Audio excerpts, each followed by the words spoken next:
What's going on, guys? Raul from Laidlaw's Harley-Davidson here. Just wanted to showcase my 2025 Low Rider ST in the Iron Horse Metallic. I've had a couple bikes in my time. Started off on an older Sportster, got myself on a Street Bob. Before this bike, I was riding a 2023 Low Rider S. Unfortunately, it went down, bike got totaled out. So then I got myself on a new 25 Low Rider ST. What made me want to go to this platform was just the style of the bike. The color really caught my attention. I was torn between a bagger or the ST, but chose the ST essentially because it has the HO on it. It's got that 114 horsepower stock. It's got the new Stage 2 Screaming Eagle cam on it right off the bat. And it's also on a lighter frame opposed to the Road Glide, where I don't think I'm at that level where I'm going to be doing a lot of rides consistently, especially with my partner not riding with me so much. I ride quite a bit on my own. Right now I'm just riding around cities, counties, going to favorite coffee shops, getting some food. That's what I like to do. Start exploring a little bit more further out. A couple modifications I've done on my bike so far. I got a 2-in-1 SPC exhaust, the big bore. Went with this exhaust because I really like the roar sound on it. Once you go down on that throttle, it sounds really great when it's idling. And I've had this exhaust already on my last 3 bikes, so couldn't go wrong with them again. Also rocking a Lucky Dave step-up seat. I like Lucky Dave's because you sit a little bit more forward on the bike opposed to Saddam and La Perra, where I sit a little bit more back. This to me is a lot more comfortable. It already comes with the medical gel on the rider and on the passenger, so that's already a great bonus. For the bars, I went with Thrashin Risers 9.5 pullback with a Thrashin stainless steel mid-bend bar.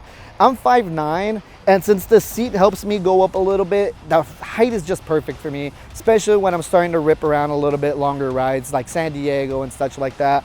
I'm not getting so tired, my shoulders aren't hurting, and I just feel very comfortable. I'm rocking an R1 Concepts brake cable on there right now. As to date, we don't have a full length on that clutch line, so I'm just using a clutch line extension until further notice. Once we get a full length, I'll be switching that out. A couple other modifications I've done. I have a Rockford Fosgate sound system.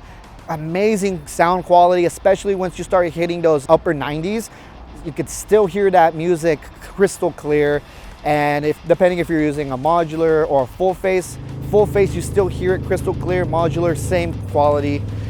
Right off the bat, first thing I did was actually getting a Klock Werks windshield. I did a 10-inch. On my first night ride home, I was riding with my modular and the wind was just pushing my head back a lot. So first thing I did, slap that on there. It made a heck of a difference. So if you're 5'9", riding a modular and you're getting on this bike, I strongly recommend windshield. Probably one of the first things to do. And then the 2 things I believe on the bike is being heard and being seen. I'm rocking an LP6 as my headlight. You're definitely going to be seen during the daytime or during the nighttime. If you want to flash your lights during the nighttime so people can see you, you're going to stand out. Or if you just keep up on the high beams, you're going to stand out no matter what. The next modification that I'm actually going to probably do within the next few days is I'm getting my front and rear suspension installed. I'm going with Wilbur's. I had Screaming Eagle Olins in the past on my Low Rider S, but the convenience of the Wilbur's just makes a little bit more sense for me. When I was riding with my partner or just having extra cargo space, I would always have to adjust with the damper and all that. The Wilbur suspension is an automatic suspension that will pick up how much weight is on there once you start taking off. And it's also really good for long riding, commuting, which is what I'm doing, and still really good for canyon riding. So that's my next modification that I'll be doing.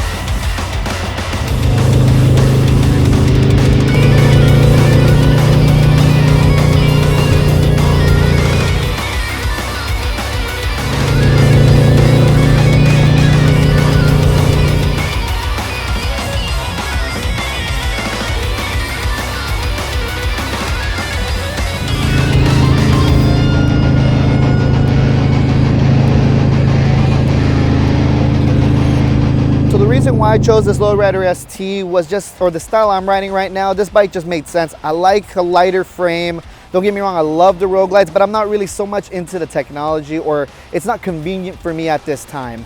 So again, right off the bat, you already have that 114 horsepower stock opposed to the Low Rider S from the prior years when it was a 103. And it's got 128 foot-pounds of torque, so that's a huge difference already. It's torquey, and that's kind of what I'm looking for. It's great to have if you're ever in a situation where you need to use it. I also just picked the Low Rider ST just because I love the Softail frames. Now, don't get me wrong, I love the touring, but I don't think I'm at that level yet where I'm gonna start doing super long rides, which I wish I were to do, but I know on this bike I could definitely handle that because I'm gonna be doing the suspension. Bike's already set up basically as a mini touring bike. Got my bags, got the fixed fairing on there, so I'm pretty much ready to hang with Matt, Brandon, Mickey, and all them. So that's gonna be a huge difference once I get that suspension done on it. A couple rides I got planned out for the summer is me and a couple of the guys, we're gonna go up to this new steakhouse up in Temecula. They just opened up, so we're gonna be ripping through Ortega Canyon. And we're also planning on going to a couple rides in the summer. A few of my buddies and I will probably go into Joshua Tree, maybe even hit up Zion if we've got availability to make it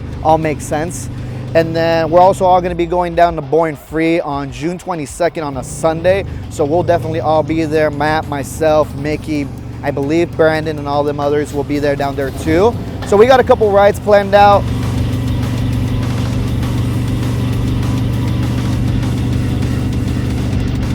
If you guys want to come up, ask me any questions about my experience, or if you guys have any questions on parts or my recommendations or how certain things feel for me, let me know. You guys can shoot me a message or give me a call here at the shop. Definitely love to help you guys out, answer any questions you may have to the best of my ability. Now, if you guys are in the market for a bike this summer, the fall, the winter, come on down to Laidlaw's Harley-Davidson. We'd be glad to help you out. No dealer added markup, no BS fees, none of that stuff. Come on down here.